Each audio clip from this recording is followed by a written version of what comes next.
finally আমি পুৱাই পুৱাই আহি পালোঁহি বেংকক আৰু ইয়াত টোপনিয়াই বহি আছোঁ দুইটাই কাৰণ ইয়াতে অলপ ৰাতিপুৱা বুলি ৰখি আছোঁ হোটেলত চেক ইন আছে দেৰিকৈ আৰু কিছুমান কিবা কাম থাকে এইবিলাক কৰি লৈছোঁ চিম জিম ওলাই ল'ব লাগিব অকণমান ৰৈ লৈছোঁ আৰু টোপনিও লাগি আছে ফাইনেলি আহি গ'লোঁ বেংকক ৰাতিপুৱা বাজিছে ইয়াতে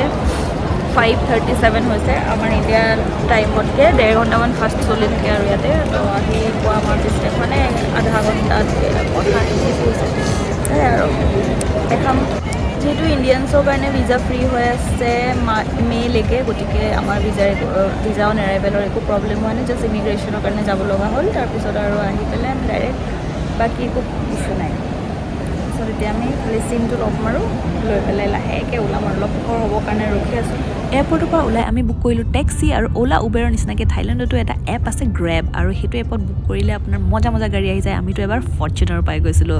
টেক্সি আৰু ইয়াৰ পিছতে আমি আৰম্ভ কৰিলোঁ আমাৰ যাত্ৰা টু হোটেল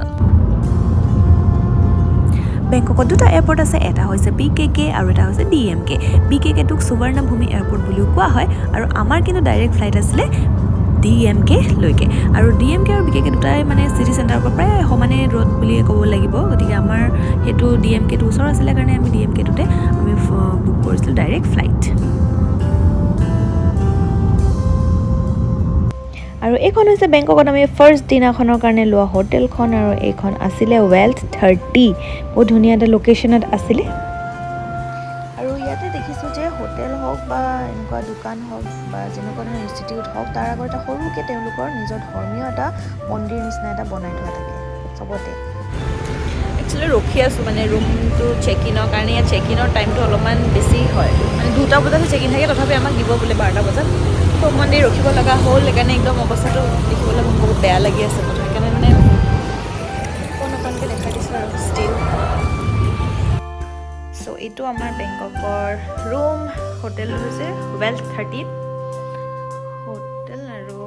এইফালে এটা বিচনা আছে মজাকৈ এইটো এটা চোফা আছে টিভি আছে এটা সৰু টেবুল আছে আৰু এখন হৈছে মজাকৈ বেলকনি আৰু আমি মজাকৈ চাব পাৰিম আৰু এইফালে আছে বাথৰুম চ' ধুনীয়া সেইদিনাখন দিনটো ধুনীয়াকৈ আমি অকণমান ৰেষ্ট লৈ পেলাই সন্ধিয়া আমাৰ আছিলে বুক কৰি থোৱা আছিলে ক্ৰুজত আমাৰ ডিনাৰো আছিলে তাতে তো সেইকাৰণে আমি তাত গ'লোঁ এছিয়াটিক বুলি সেইটো এটা মানে ধুনীয়া এটা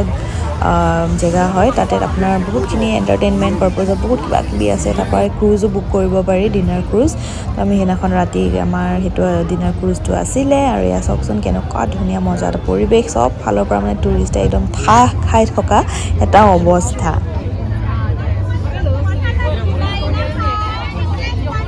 এইটো ৰিভাৰ ক্ৰুজ আমাৰ হোৱাইট অৰ্কিড ৰিভাৰ ক্ৰুজ না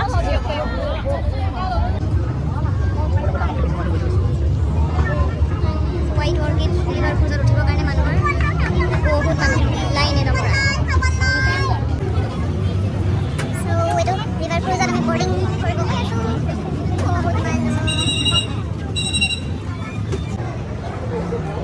আৰু এইবোৰ হৈছে ডেলিচিয়াছ ডিনাৰ আইটেমছ মানে কি খাওঁ কি নাখাওঁ এনেকুৱা হৈছিলে ইমানেই ভেৰাইটি আছিলে মানে প্ৰত্যেকখন দেশৰ লগত মানে লিংক কৰি তেনেকুৱা ধুনীয়াকৈ মানে খানা আছিলে যোনে যি খাব পাৰে আৰু ইচ্ছা কৰি পেলাই চাওকচোন কিমান ধুনীয়াকৈ সজাই থৈছে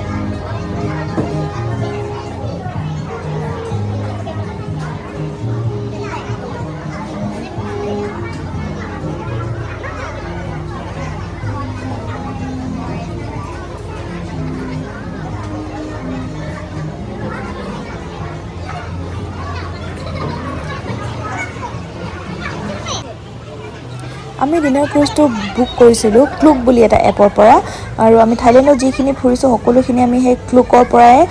বুকিং কৰি লৈছিলোঁ আগতীয়াকৈ গতিকে ইয়াতে একো প্ৰব্লেম নাই আৰু ইয়াতে আমাৰ নিজৰ কাৰণে টেবুল এক্সট্ৰাকৈ তেওঁলোকে ধুনীয়াকৈ নামৰ লগতে ধুনীয়াকৈ মানে টেবুল বুক কৰি ৰাখিছিলে একো প্ৰব্লেম নাই খুব ধুনীয়া মানে ব্যৱস্থা কৰিছে দেই তেওঁলোকে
বেংককত এটা আমি ডে ট্ৰিপ লৈছিলোঁ আয়ুথায়া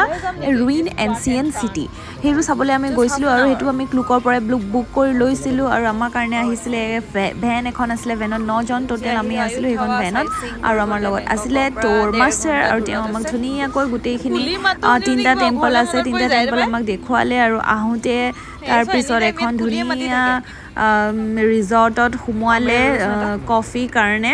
আৰু আপোনালোকে তাত বেলেগ বেলেগ ধৰণৰ ৰুটো ল'ব পাৰে আপোনালোকে যদি ইনষ্টাগ্ৰামেবল লাগে সেইটোও আপোনালোকে পাই যাব বা অকল মই টেম্পল ভিজিট কৰিব বিচাৰোঁ সেনেকুৱা ধৰণৰ ৰুটো পাব গোটেইখিনি অপশ্যন তাতে ৰাখিছে টাইমিঙৰো কথা আছে কোনটো টাইমত আপোনালোকে বুক কৰিব পাৰে গতিকে ক্লুকৰ পৰা সেইটো আপোনালোকে যদিহে যায় তেনেকুৱা ধৰণৰ ট্ৰিপ বুক কৰি ল'ব পাৰে তো আমি গৈছিলোঁ সেইদিনাখন আমি চাব ইচ্ছা আছিলে মোৰ যে অকণমান এনচিয়েণ্ট ৰুইন চিটিখনো কেনেকুৱা তেওঁলোকৰ কিন্তু তাতে বহুত গৰম আছিলে সেইদিনাখন গতিকে ছাতি নলৈ পেলাই নোৱাৰোঁ গতিকে ছাতি তাত পায়েই মানে ছাতিটো লৈ আৰু তেনেকৈ চাই আছোঁ 39 নে 38 ডিগ্ৰী আছিলে সেইদিনাখন তো এয়া হৈছে এটা এখন হেৰি বটগছ আৰু ইয়াতে তাৰমানে কি হৈছে যেতিয়া যে ধ্বংস কৰিছিলে ন এখন নগৰখন তেতিয়া মানে কি হৈছিলে এনেকৈ বুদ্ধাৰ মানে মূৰবিলাকো এনেকৈ কাটি পেলাই শিলৰ মূৰবিলাক কাটি থৈ দিছিলে আৰু এইটো তেনেকেই গছৰ তলৰ পৰা মানে শিপাৰ সৈতে ওলাই আহিছিলে আগতে চাগে জমা পোত খাই আছিলে তেনেকুৱাতো তাই সেইটোকে বুজাই আছিলে আমাক তো আৰু এইটো এটা তেনেকুৱা ধৰণৰে মন্দিৰ গতিকে চাওকচোন আৰু তাৰপিছতে এইখন মই যে কৈছিলোঁ ৰিজৰ্টখন ৰাকনা কেফে বুলি আছিলে খুব ধুনীয়া আচলতে কি আৰু আমাৰ তাহাঁতৰ কাৰণে এখন বেলেগ ধুনীয়া আৰু আমিতো এনেকুৱা দেখিয়ে থাকোঁ আৰু আমাৰ কাৰণে একো বেছি স্পেচিয়েল নাছিলে বাৰু মোৰ কাৰণে তথাপিও পৰিৱেশটো বহুত ধুনীয়া আছিলে ৰাকনা কেফে একদম মানে ধানৰ খেতিৰ মাজত আছে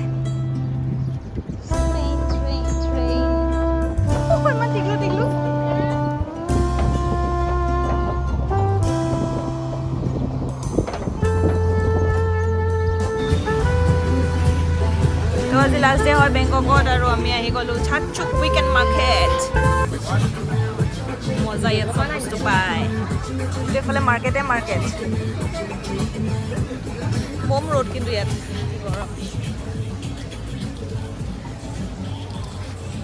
গৰম উইকেণ্ড মাৰ্কেট আজি হৈছে শ্বপিং ডে কি কিনি দিবা মোক কিনি দিবা নে